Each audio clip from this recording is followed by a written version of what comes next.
What is up, guys? So today is the official start of Fowl Fridays. This is going to be a very long series of waterfowl tips, how-tos, helpful videos, and how we're going to start this is we're going to start from the beginning. And the beginning, the true beginning of any waterfowl hunting is scouting. Oh, Jesus. Sorry about that. You will repeatedly hear me preach about scouting. Back in the day when me and my buddy Wade started hunting, we didn't scout. We relied on public wetlands a lot to go shoot ducks and public fields to go hunt geese, and we didn't invest in the private property deal, so we didn't have to scout a lot. And I'll tell you what, there was one year where Wade got that, you know, just the scouting part of it, and it was a while back. Just understood that, and man, he attacked it. It took me a year or two to catch up and understand the scouting thing back in the day. But when you get that, your hunts go from here, literally. I mean, that's why the group, Final Destination group that I hunt with, all my hunting buddies that I hunt with, that's why all of us have good hunts, is primarily 95% scouting. So let's kick this deal off, and I'm going to stress the fact of scouting requires you to drive, and I mean drive. You got to put miles on your truck, car, van, horse and buggy. I don't give a shit what it is. You have to drive that son of a gun a lot, and sometimes pretty fast. Why I say fast, I don't mean I'm telling you to go out there and drive fast and be unsafe. Because all I'm saying is when you find a group of geese, get under them and follow their ass and until they land. You know, follow them however long it takes them to land. You know, if they get out of your county into another county, that's it. If I know we have ground in that county that we might be able to get on around where they might be flying, then I'll follow them that far.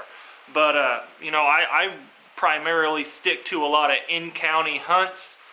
Me and my wife bought this house. It is literally right on the edge of where we do our waterfowl hunting.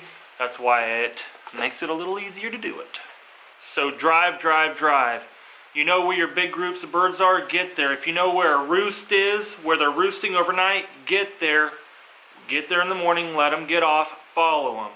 Time scouting, you ask? How much time should you be scouting, you ask? Well, if you are a weekend warrior like myself, because I have a 40-hour job, you have to absolutely scout Thursday and Friday to hunt Saturday or Sunday on the scouted field. You have to. You have to pattern them. 2 days, if birds are doing the exact same thing, going to the exact same field off the exact same roost, luck says Saturday and Sunday they're probably going to be doing it again. So minimum 2 days a week. I don't mean Monday and Tuesday and hunt Saturday and Sunday. It don't work like that. Birds are animals and animals are dumb. They switch up and one day you didn't know it. You come back there the day after they switched up, your hunt's a bust. Scouting is by far way more easier, and you can cover a lot more miles with at least 2 or 3 people. By yourself you can do it. You can find that one field usually. A lot of times 2 or 3 you're always going to be able to find that one field, maybe even 2 fields. So you just cover a lot more distance with more than one person driving. It is definitely an upper hand to be able to scout morning and evening. If you and your buddies or yourself find a field that they're going at in the evening, you want to get there in the morning to see if they're doing the same thing. You just want to leave your options open. What is better, morning or evening? It's hard to scout in mornings. A lot of you are in school, a lot of you are working like myself and with a family or whatnot. So it's hard to scout that much, but if you can find somebody to help you with it, your hunts are definitely going to have that greater opportunity to be successful. Another reason I say to scout morning and evening is because when it gets downright bitter cold, when the lows are in the low teens or single digits or even zero, I ran into this past season. The first time Flare came down to hunt, it was bitter cold here. I mean, your face froze in 10 seconds. I mean, it was just bitter cold. When it's that cold, birds, a lot of times I've seen them now, don't fly in the mornings. It's just too cold. They'll huddle up. They'll stay huddled up on the water to try to keep warm. They'll feed once a day. They will feed in the evenings when it gets that cold. So if you find that happening, birds are sitting really late on the water, you know, into noon, 11 o'clock, that is way too late. 10 o'clock is even way too late usually for birds to be sitting on the water that long. If they're doing that, look at the temperature. If it's that cold, the highs are in the 20s or something, low 20s or teens, that's what's going on. A little side note with that, if that happens, look in your forecast, look forward in the 7-day forecast, see which day it comes back up, you know, into the 30s, or when that warm up comes. If it falls on a weekend, that's when you need to go hit your mornings, because if they're going to come hard and they're going to come heavy, usually to the same, you know, spots, fields that you're finding them at in the evenings. So little side note there.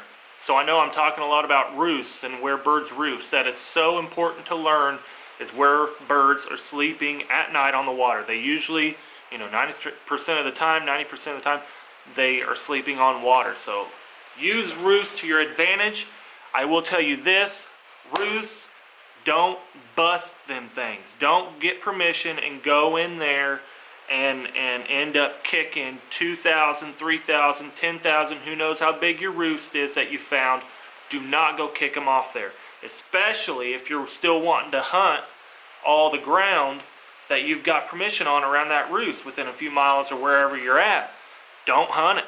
You'll kick them off, they won't come back, and then all the permission that you got on the fields, it's a wrap. You done ruined it. Don't hunt roosts. It's the only time I'll tell you to hunt roosts, and it's frowned upon hunting roosts in the hunting community. I could give an SHIT. I'll hunt a damn roost, I don't care, but only at the end of the season. Only at the end of the season when nobody else is going to be hunting that roost, especially myself. So, not trying to sound like an a-hole there, but I'll hunt a roost at the end of the year. I don't give a care. Talking about water and roosts, don't get confused. A pond or smaller body of water where you see birds going to off a main traffic area, because that might just be a loafing area. There's what they call loafing areas, and loafing areas are just spots during weird times of the day, morning, it could still be morning, evening, whatever. Birds are just going down, sitting down and get a drink real quick and heading back out. So there's also loafing areas too. Don't get those mixed up. Now, if you find the X close to the roost, within a mile, 2 mile, 4 mile, whatever it is where they're landing, and you can't get permission on that dang field, you can traffic the birds. Some of you might have heard of the term traffic. I know there's all these cool terms and whatnot, but they do mean something, and they are important. Trafficking birds is where a lot of times you'll have a roost and you'll have the field they're landing on. You can't get permission on the field they're landing on, so you get a field that is in between, anywhere in between. It could be a mile, whatever. It's a big distance, and set up anywhere along that main flight line of them birds. You have to have a hell of a spread, I'll tell you that. Especially when it's a lot of birds, got to have a heck of a spread. But even with a smaller even with a smaller spread, you'll have some birds come in. You can traffic, you can pull some off of. But if you're wanting that big wad, you're going to have a heck of a spread. I know I'm kind of getting out of scouting, but this is still something you do when you're scouting, is when you find that X, when you find the field that you're going to be hunting on, if they've been landing there especially, remember exactly where they're landing. if you were told that they're landing there and then you called and got the permission, go out a day before. If you don't know exactly where they're landing, say it's a quarter section, say you don't know where they're landing in that quarter section, or it's an eighth section, whatever it is, an 80, 40, whatever, walk out there and see if you can find a bunch of goose poop, duck poop, whatever it is you're hunting out there in that field. That's where you want to sit. So if you spot them in the field, you see them going down, remember exactly where they are landing so you can sit your spread. But there you have it. That is a good solid base to how to dive into scouting and maybe get a year or two into the game when you're just starting. That's some good knowledge I'm dropping on you. That's what these Fowl Fridays are going to be about. I have a bunch of this information that I've got about 12-15 videos right now that I am obviously in process filming. So if you guys like this, please drop a comment. Let me know. Give me that confirmation so I can keep cranking these things out with some energy and giving you guys some vital information about waterfowl hunting. Scouting like this goes for ducks, geese, even pigeons, dove, driving, turkey, you gotta drive, deer, scouting, it's all the same thing, but primarily this is for waterfowl, obviously. So there'll be a lot of great waterfowl how-to information coming down the road. I know I did a quick scouting video. I don't know if you guys have watched it, but it's an older one. It wasn't a very good one. It's like probably my 5th video or something, so it wasn't very informative like this. So like I said, if you like this, please drop a thumbs up, drop a comment if you have a great idea. Oh, and do I have something to show you real quick before we end this video. Mr. Will at Mid-Kansas Lanyards earlier this year invited me to be on his pro staff at Mid-Kansas Lanyards. I am going to drop his link to Instagram. Hit him up in the DM. Go check out all of his lanyards and what he makes on his page. Look at this sucker. Oh my lord. Dude, seriously though, this thing is bad. He makes these things, he knows waterfowl, he's a waterfowl hunter. He makes them so they lay flat. Dude, I mean, they're bad. Thick, handmade by him. He don't charge you an arm, leg, toe, ear, nothing. Good guy. Dude, look at him. Just badass. So Will, thank you, sir. And be sure to go hit him up. Here he is right here. Also his link in the description. Thanks guys. Please subscribe if you haven't. There'll be a lot more informative videos coming your way. Me and Kansas Fisherman just did a live video. Go check it out on his deal. Good dude. We'll see you guys later. Peace.